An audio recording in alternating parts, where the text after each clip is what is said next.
आप कभी किसी बाज को दूसरे पंछियों के साथ उड़ते हुए नहीं देखेंगे या कभी किसी बाज को चिल्लाते हुए भी नहीं देखेंगे, लेकिन हर एक छोटा पंछी जो सिर्फ आसमान के एक साइड से दूसरे साइड तक ही उड़ पाता है, अक्सर झुंड बनाकर चिल्लाता रहता है, शोर मचाता रहता है। लेकिन बाज एकदम साइलेंट रहता है।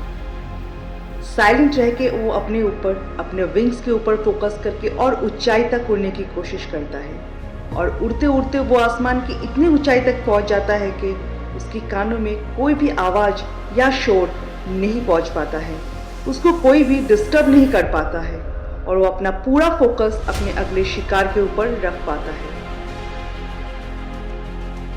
हम लोगों की जिंदगी में भी ऐसा बहुत इंसान है जिन लोगों का काम है सिर्फ नॉइस करना और क्रिटिसाइज करना। ये लोग हमेशा ग्रुप में रहता है, जैसे कि बाकी सब पंछियां रहता है। ईगल हमेशा अकेला उड़ता है और बाकी पंछियों की कंपेयर में ज़्यादा ऊपर तक उड़ता है, और शायद इसीलिए वो आसमान का राजा कहलाता है। अब ये आपके ऊपर डिपेंड करता है कि ज़िंदगी में आपको किचिर-मिचिर करने वाला एक छोटा सा पंछी बनकर रहना है या बाज बन के पूरे आसमान को रूल करना है। अगर एटीट्यूड रखना है तो बाज के जैसा एटीट्यूड रखो, इतना ऊंचाई तक जाओ कि कोई भी नेगेटिविटी या क्रिटिसिज्म आपको रोक नहीं पाए। और अगर तोता बनोगे तो पिंजरे में कैद हो जाओगे। मैं आज 5 ऐसा पॉइंट शेयर करने वाली हूँ जो हर इंसान को एक बात से सीखनी चाहिए। 5 life lessons to be learn from an eagle. मेरा पहला पॉइंट है, be silent and avoid negativity. Eagle हमेशा साइलेंट रहता है। साइलेंट रह के वो अपने ऊपर और अपने शिकार के ऊपर फोकस करता है। अगर कभी कोई कौवा किसी बाज के पीठ के ऊपर बैठ के उसको ठोकर मारने की या उसे डिस्टर्ब करने की कोशिश करता है तो बाज कभी भी उस कौवे को रिस्पॉन्ड नहीं करता है, नहीं वो उस कौवे के साथ फाइट करता है। वो सिंपली अपने पंख के ऊपर भरोसा करके आसमान की इतनी ऊंचाई तक चला जाता है जहां पे सांस लेना उस कौवे के लिए मुश्किल हो जाता है, और ऑटोमेटिकली वो कौवा ऊपर से एकदम नीचे की तरफ गिर जाता है। उसके बाद पेन एंड डिस्टर्बेंस से बाज एकदम फ्री हो जाता है और अपने आप पे पूरा फोकस दे पाता है। हम सबकी जिंदगी में भी ऐसा सिचुएशन बहुत बार आया है और फ्यूचर में भी आएगा, जहां पे आपको सिर्फ नेगेटिव और क्रिटिसाइज करने वाला इंसान ही मिलेगा, जो आपको पीछे से वार करेगा इस कौवे के जैसा।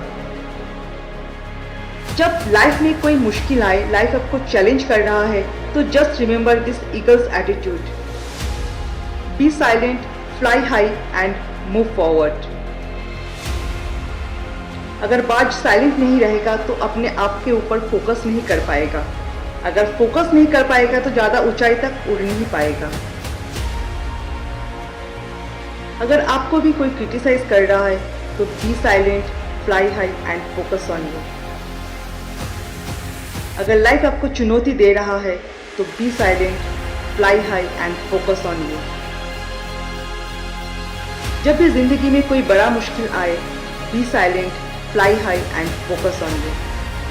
अब जितना ऊपर जाएंगे नेगेटिव या क्रिटिसाइज करने वाला इंसान उतना कम नजर आएगा, क्योंकि आपके लेवल में सर्वाइव करना उन लोगों के लिए थोड़ा सा मुश्किल हो जाएगा, because they belong to low attitude, क्योंकि बाज हमेशा हाई एटीट्यूड में ही उठता है। मेरा दूसरा पॉइंट है, ईगल फ्लाई अलोन। बाज हमेशा अकेला उड़ता है और बाकी पंछियों के कंपेयर में ज्यादा ऊंचाई तक उड़ता है। बाज या तो अकेला उड़ेगा या बाज के साथ ही उड़ेगा, लेकिन बाज कभी भी कोई छोटा चिड़िया या छोटे पंछियों के साथ नहीं उड़ेगा। और इससे हमें यह सीख मिलती है कि हमेशा नेगेटिव या नैरो माइंडेड पीपल से दूर रहना चाहिए, क्योंकि जहां सपना बड़ा हो वहां पे सोच भी बड़ी होनी चाहिए।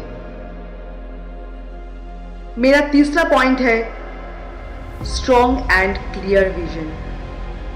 बाज के विजन हमेशा क्लियर और बहुत स्ट्रॉन्ग होता है। बाज अपना शिकार को 5 किलोमीटर दूर से ही देख लेता है, और एक बार जब उसको अपना लक्ष्य दिख जाता है तो रास्ते में कितनी भी मुश्किलें क्यों ना आए, वो अपना लक्ष्य को पूरा करके ही छोड़ता है।